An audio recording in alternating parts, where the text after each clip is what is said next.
신명기 24장 말씀입니다. 여기에는 사회적인 약자들을 보호하는 그런 법들을 기록하고 있습니다.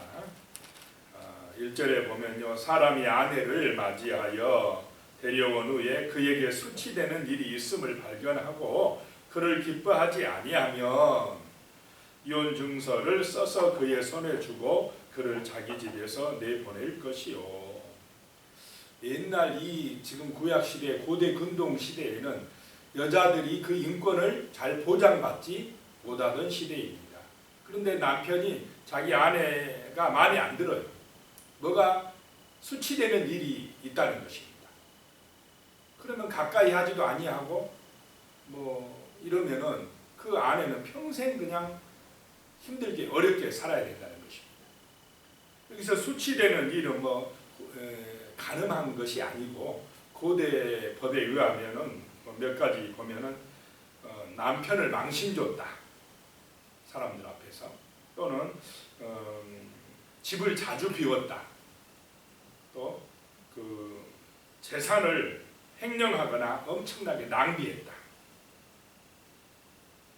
또 결혼의 권리를 거부했거나 배교 행위를 하거나 여성스럽지 못한 행위를 했다, 이런 유의 일이 수치되는 일이었다고 한다. 그 당시에 취급받았다고 합니다. 그러면은 남편이 그냥 아내를 멀리해버립니다. 그리고 아내 취급을 안 해버립니다. 이 여자는 평생 혼자 살아요. 힘들게, 어렵게. 그렇게 하면 안 된다. 그래서 이 지금 법은 여자들을 보호하는 그런 법. 그럴 바에 이혼 증서 써줘라. 그래서 재혼할 수 있는 길을 열어줘라. 네가 싫다고 그냥 가까이 하지도 않냐고 평생 어렵게 살게 하면 안 된다. 참 그 당시에 여성의 인권을 이렇게 보장해주는 하나님의 사랑을 여기서 느낄 수가 있습니다. 2절에요. 그 여자는 그의 집에서 나가서 다른 사람의 아내가 되려니와. 3절에 그의 둘째 남편도 그를 미워하여 이혼 증서를 써서 그의 손에 주고. 둘째 남편까지 이러면 얼마나 힘듭니까?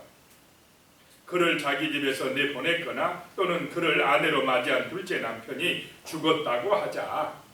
둘째 남편한테 갔는데 둘째 남편도 이혼 증서를 써주거나 아니면 죽었을 경우에는 전 남편에게 가지 말라는 것입니다. 다시 그 전 남편하고 다시 결합하면 안 된다. 그거는 하나님 앞에 가증한 일이다 라고 말씀하고 있습니다. 5절로 가면요, 사람이 새로이 아내를 맞이하였으면 그를 군대로 내보내지 말 것이요 아무 직무도 그에게 맡기지 말 것이며 그는 1년 동안 한가히 집에 있으면서 그가 맞이한 아내를 즐겁게 할지니라. 새로 장가간 사람은 군대도 내보내지 마라. 1년 동안은 자기 아내와 함께 집에 생활하게 하라. 얼마나 참 멋진 법입니까? 그러면은 어떤 효과가 있겠습니까? 자손이 번창할 줄로 믿습니다.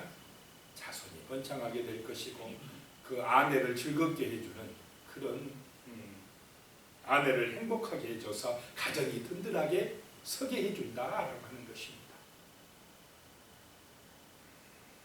그래서 이 자손들이 번창할 수 있도록 그런 행복한 가정을 보장해주는 참 섬세한 하나님의 이 율법을 볼 수가 있습니다. 그 다음에 6절에 보면요, 사람이 맷돌이나 그 윗짝을 전당 잡지 말지니 이는 그 생명을 전당 잡음이라. 옛날에는 다 곡식을 어디다 갈아 먹습니까? 맷돌에다 갈아서 뭘 하지 않습니까? 맷돌. 그런데 그 사람이 나한테 빚졌는데 돈 안 갚는다고 맷돌 윗짝을 딱 가져가 버리면 어떻게 됩니까? 그 집은 이제 먹고 살기가 어려워져 버려요. 기본 생계를 유지할 수가 없게 돼요. 그래서 남에게 빚을 줬다 할지라도 최소한 기본 생계는 할 수 있도록 그 맷돌 윗짝을 뺏어오지 말아라라고 하는 것입니다. 먹고 살아야 뭘 빚을 갚든지 뭐 하든지 하지 않겠느냐. 그래서 최소한 먹고 먹는 그거 최소한의 생계는 유지해 줘야 된다. 그리고 맷돌 이 짝을 가져오지 말아라 라고 하는 것입니다. 자, 이게 참 사랑의 마음이 담겨있는 법인 줄로 믿습니다. 7절에 보면요, 사람이 자기 형제 곧 이스라엘 자손 중 한 사람을 유인하여 종으로 삼거나 판 것이 발견되면 그 유인한 자를 죽일지니 이같이 하여 너희 중에서 악을 제할지니라. 이게 뭡니까? 유괴범, 인신매매범. 사람이 자기 형제를 이렇게 유인하여서 팔아넘긴다. 인신매매. 이런 것들이 지금도 많답니다. 이 동남아시아나 이런 데는. 그냥 특별히 젊은 소녀, 어린 아가씨들을 막 팔아버리고. 이런 죄가 이 시대도 있었고 오늘 이 시대도 있다는 것입니다. 그런 죄악은 하나님 앞에 정말 나쁜 것이다. 사람을 사고팔고 그런 것은 악한 것이다 라고 말씀하고 있습니다. 그건 악이다. 하면 안 된다 하라고 하는 것입니다. 8절에 보면요, 너는 나병에 대하여 상가 내 이웃사람 제사장들이 너희에게 가르쳐 주는 대로 내가 힘써 다 지켜 행하되 너희는 내가 그들에게 명령한 대로 지켜 행하라. 이 나병에 대한 규례는 레위기 13장 14장에 자세하게 나왔습니다.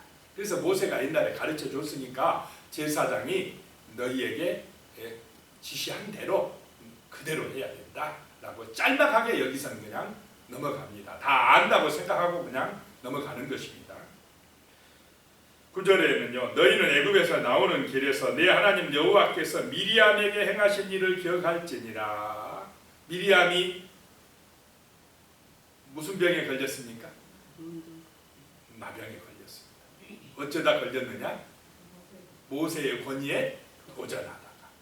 모세가 미리암의 그 구수 여인을 취한 것에 대해서 이 모세의 누나 미리암이 막 지적하고 판단하고 하나님이 너하고만 함께 했느냐면서 모세의 권위에 도전한 것 때문에 나병에 걸려서 고생을 했다.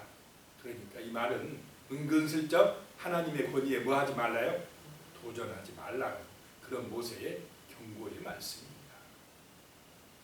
10절에는요, 내 이웃에 무엇을 구워줄 때에 너는 그의 집에 들어가서 전당물을 취하지 말고. 자, 이웃에게, 가난한 이웃에게 뭘 꿔줘요. 꿔주는데 그냥 못 꿔주겠다. 뭐를요? 전당물을 잡혀야 된다 했을 경우에 구워주는 내가 그 집에 들어가서 전당물을 딱 가지고 나오면 안 된다는 것입니다. 반드시 누가요? 그 가난한 주인이 자기 손으로 가지고 나와서 나한테 주게 해야 된다. 그 가난한 사람이라고 할지라도 존중해 주라 라고 하는 것입니다. 그런데 사람들은, 세상은 어떻습니까? 좀 가난하고 못 살고 약하면 무시하려고 하는 경향이 좀 있습니까? 없습니까? 그거는 기본이 안 된 사람, 인격이 안 된 사람들이 그런 사람들.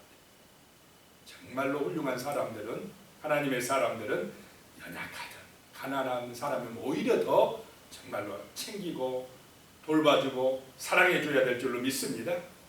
그런 사람이 예수의 사람들이지, 그렇지 않은 사람, 교만한 사람들은 예수의 사람들, 그리스도인이 아닙니다.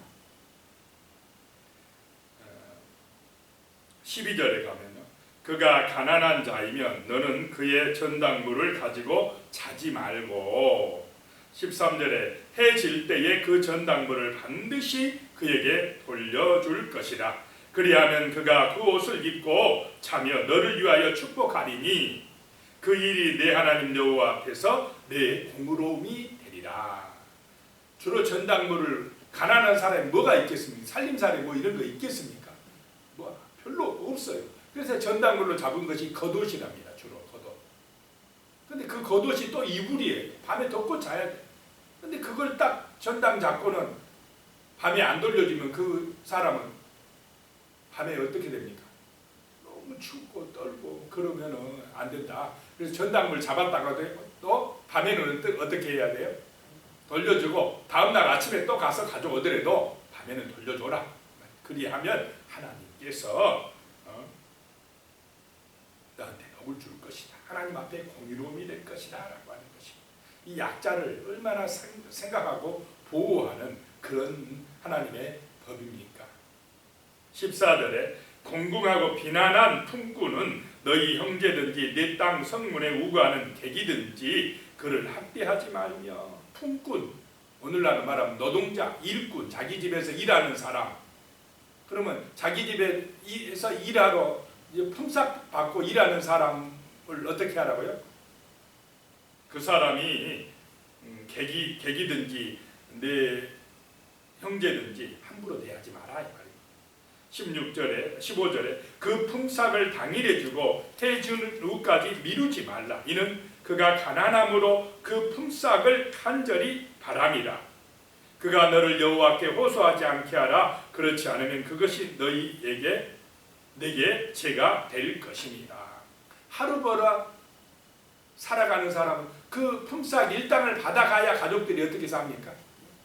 이제 먹을 것도 사가지고 그 가족들이 생계를 유지하게 되는데 그걸 안 주면은 얼마나 이게 애가 타겠습니까? 그 품꾼이. 그렇게 하지 마라 이런 말씀입니다.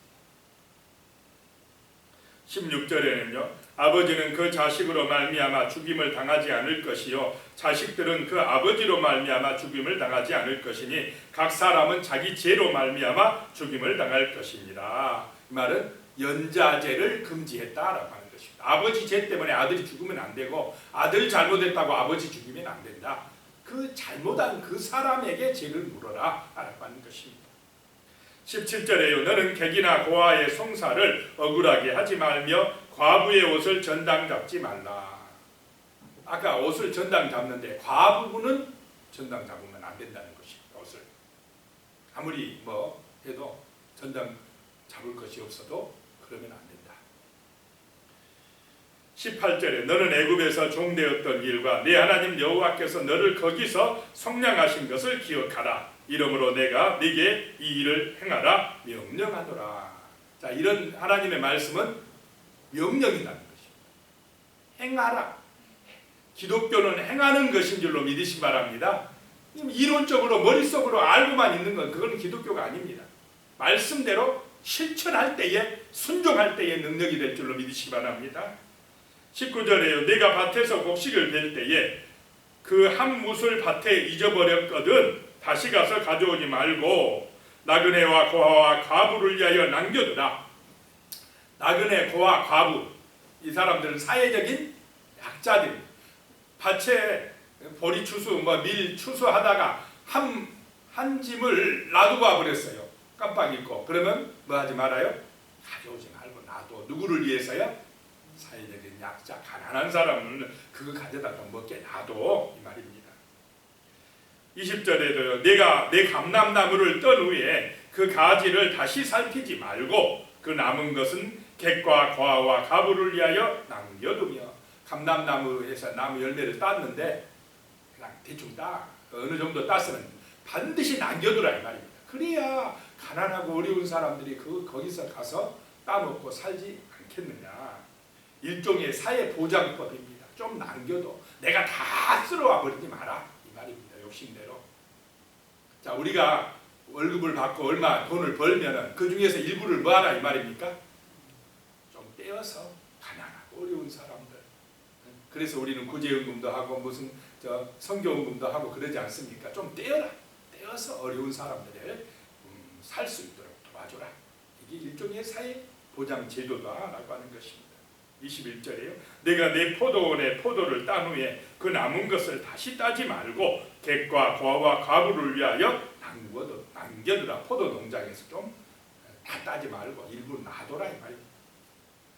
왜냐 22절에 너는 애굽 땅에서 종되었던 것을 기억하라. 이러므로 내가 내게 이 일을 행하라 명령하노라. 너도 옛날에 나그네이지 않았냐 애굽에서. 그러니까 이런 사회적인 약자들, 어려운 사람들, 가난한 사람들, 그 사람들을 위해서 좀 사랑으로 베풀어라 라고 하는 말씀입니다. 이런 하나님의 마음을 가지고 살면 세상이 정말로 아름다워지고 복되게 될 줄로 믿습니다. 그런 나라가 되도록 우리는 기도해야 될 줄로 믿습니다. 오늘 거룩한 주일 하나님의 은혜가 충만하게 임하시기를 축복합니다. 기도드리겠습니다.